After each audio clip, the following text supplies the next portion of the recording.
এখন আমার বিরুদ্ধে কন্টেন্ট করে, আমাকে ধ্বংস করার জন্য কন্টেন্ট করে, আমার বেডরুমে তুমি আমার প্রাইভেসি বুঝছো? করতেছো কেন? হ্যাঁ, প্রাইভেসি তুমি আনছো কেন তোমার বাসায় আমাকে? আমি তোমাকে কেমন করে আমার বাসায় ঢুকতে না দিলে তুমি ঢুকতে পারবা? তুমি ঢুকতে পারছো আমার বাসায় কখনো? আমার বাসায় কখনো ঢুকতে পারছো তুমি? আমার বাসায় কখনো ঢুকতে পারছো তুমি? কখনো কারো বাসায় জি না, তুমি আনছো আমাকে মামলার জোর দিয়ে আনছো তুমি আমাকে মামলার জোর দিয়ে। বলো, কথা বলো, তোমাকে আমি সমস্যা নাই, তুমি তোমার রাইট দেখে সুন্দর করে বসছো, কথা বলার জন্য বলো, আমি কথার উত্তর দিব, সমস্যা নাই, বলো বলো তো, আমি তোমার কথা উত্তর দিব।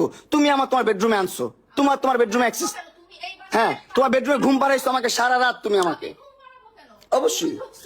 তুমি ট্রেসপাস করছো আমার বাসায়। জি না, জি। আমি যদি না চাই, এই দেখেন একটা পরিবেশ কখনো কি এরকম থাকে, ও আর আমি থাকবো কখনো, আমি কখনো থাকবো যদি ও অ্যাক্সেস না দেয়, আমি ওর বাসায় কিভাবে ঢুকবো? ও অ্যাক্সেস দিছি বলে তো। তুমি এখানে ঢুকছো কিসের জন্য? ও বাবা, কি অ্যাক্টিং, ওভার অ্যাক্টিং লাইভ দেখে নাকি? তোমার চেহারা আমি এখন লাইভ আমি পাবলিক করব। লাইভ দেখে? এখন আমি পাবলিক করব। প্রিন্স মামুনের চেহারা এতক্ষণ তুমি বলছো। আচ্ছা এখন আমি পাবলিক করব। ভাই, এখন আমি জানি না আপনারা কি করবেন বা আপনারা কিভাবে নিচ্ছেন। অনেক কষ্টে থেকে এই লাইফটা করতেছি, অনেক কষ্টে থেকে। হ্যাঁ, আমার বাসায় বসে লালা আসলে কাজটা ঠিক করে নেই ভাই। 4টা বছর ওর পিছনে আমি শ্রম দিছি, 4টা বছর ওর জন্য আমি কষ্ট করছি ভাই, 4টা বছর আর এস্টাবলিশ করছি, টাকা পয়সা দিয়ে না, সম্পত্তি দিয়ে না, কিন্তু সোশ্যাল মিডিয়াতে ব্লু ফেরি লেলা মানে একটা নাম আসছে, যেটা এটা আনার পিছনে অনেক কষ্ট করছি ভাই, অনেক কষ্ট করে কন্টেন্ট করে সাথে নিয়ে ঘুরছি, সাথে গ্র্যান্ড ওপেনিং যেখানে গেছি যেভাবে কন্টেন্ট করা লাগছে সবভাবে করছি। সমাজে বুড়া বেটির জামাই ছাড়া কোনো সাউন্ড আমি পাই নাই ওরে নিয়ে।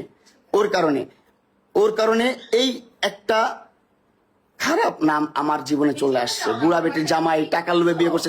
ভাই আমি জামাই না ভাই, বিয়ে করি না, কিচ্ছু করি নাই ভাই। ও কি করতো ভাই, প্রথম থেকে একটু করে গিফট দিত, তখন তো আমি অনেক ছোট মানুষ, আমি বুঝতাম না ভাই। এখন তো বুঝতেছি যে ভাই কি করছে জীবনে, আর আমি জীবনে কি করছি ভাই, এত বড় ভুল কিভাবে করছি ভাই। কি করতো, ছোট করে গিফট দিত। আমার প্রথম বার্থডেতে ওর সাথে যখন দেখা, 6 মাসের মাথায় আমার 12 লাখ টাকা দিয়ে একটা গাড়ি কিনে দিচ্ছে, তখনই তো আমি ইমপ্রেস। ও মাই গড, এত টাকা দিয়ে গাড়ি কিনে দিচ্ছে আমাকে, কত সুন্দর ভালো বন্ধু। আমাকে এমনও বলছে সারা জীবন আমি তোমার ভালো বন্ধু হয়ে থাকবো, আমার সাথে কোনো ধরনের তোমার কমিটমেন্ট দরকার নেই, এটা নেই সেটা নেই, তুমি আমার সাথে ভালোভাবে থাকবা, এতটুকুই। আমিও ঠিক আছে, আমি মেনে গেছি ছোটবেলা, হ্যাঁ ঠিক আছে লালা তুমি যা বলছো তাই।